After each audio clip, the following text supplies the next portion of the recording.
Hello again, everybody. This is Joe DeRamo for the More Than 2 Minute Drill, put out by My Pinnacle Network. I am one of the partners of My Pinnacle Network, and this is the final in our series of Networking Ninja Award winners. And I don't know whether it's a kind of a hazing thing that we give the Rookie of the Year award last, but that's what we're doing today. It's going to Matthew Phillips of Metro Annex, who's a member of our My Pinnacle Network Braintree group. And Matt, there's a lot of power. So welcome to the podcast, first and foremost. Thank you. And secondly, I'm amazed at what we can do with Zoom these days. And I just learned this new trick that you can actually pass physical items through the internet. So here's your congratulations on your Rookie of the Year award. Oh, well, thank you. That's amazing. Yeah, it's we all owe Al Gore a debt of gratitude for inventing the internet, so we can do these kind of cool things. Oh, I wouldn't have a business without Al Gore. So we appreciate that. In addition to the award, so congratulations, being Rookie of the Year. That just means you're kind of new to My Pinnacle Network. But I'd like to give you a chance just to introduce yourself and your business, or businesses actually, and just take a few minutes and tell the audience what it is you do. Sure, thank you. Matthew Phillips, Metro Annex Interactive. I'm your digital marketing department. And what that means is that I will market your business online through websites, through search engine optimization, social marketing, email marketing, and then digital advertising. And what I mean by your digital marketing department is we want to be your one-stop for all digital marketing needs. Whether you need help with a website, you need someone to put together an email or a social post. If you have questions, let's say your Facebook page gets banned for some reason, it gets taken down, and you need support to help get that back up.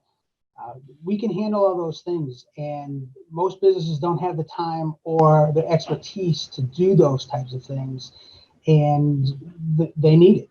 And so that's what we do is we try to take the stress off of that marketing for businesses, and we give a good advice and a lot of expertise into crafting that message, not just the support of it, but how can we polish that up and make it more effective for your business. Yeah. And I'm sorry, I didn't mean to cut you off, but no, go ahead. I was going to say, it was going to segue into my next question, which was, we were talking earlier about networking strategies, and that kind of segues into something else you're pretty active in, which is the South Shore Networking Professionals. And I just segue, what is your networking strategy, and how has it changed? Okay, yeah, so me and along with Lois Dreckman, who's the founder of South Shore Networking Professionals.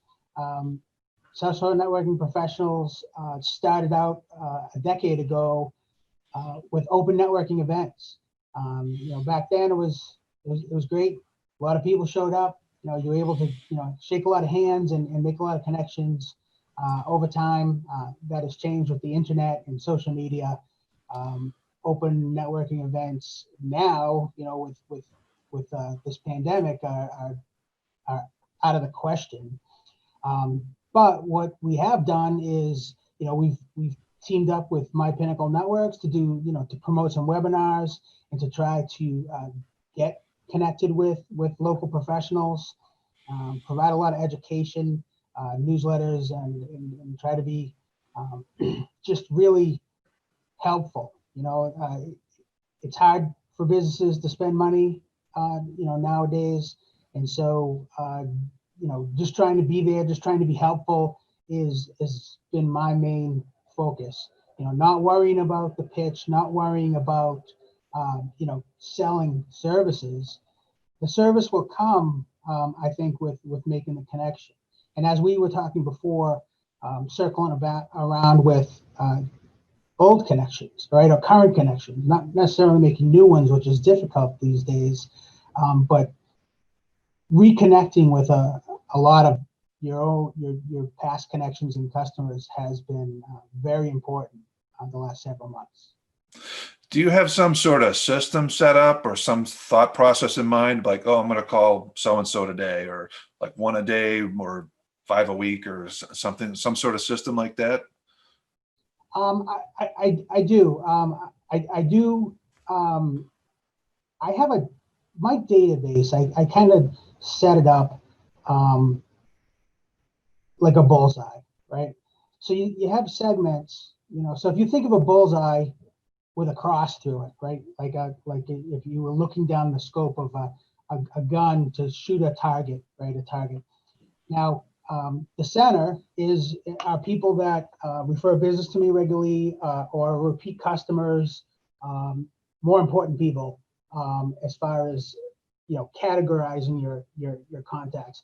And then the outer rings are business partners, or people who have done business, people have interacted with you, whether they're reading my newsletters or have been interested in service in the past. And the cross would be like you're segmenting them. Right? These people are interested in website design. These other ones are interested in email or digital marketing of some other kind. And so I've kind of prioritized those. And obviously reaching out with email, you try to do with everybody. But there's more time, right? There's more time because we're looking for business. Business is down, and so we should be making a lot of calls. So I make several calls a day. I prioritize things. I send out personal notes, and I'll mail thank you cards and things like that to more bigger customers and people that refer business or have a good rapport with. And so I really, as much as I'm a digital marketer and I don't deal with traditional marketing stuff primarily, back to basics and just picking up the phone and saying, hey, what's going on, and doing, mailing thank you cards, which many people don't do, is very effective. Because we're not getting together, we're not shaking hands, we're not doing those things. Right.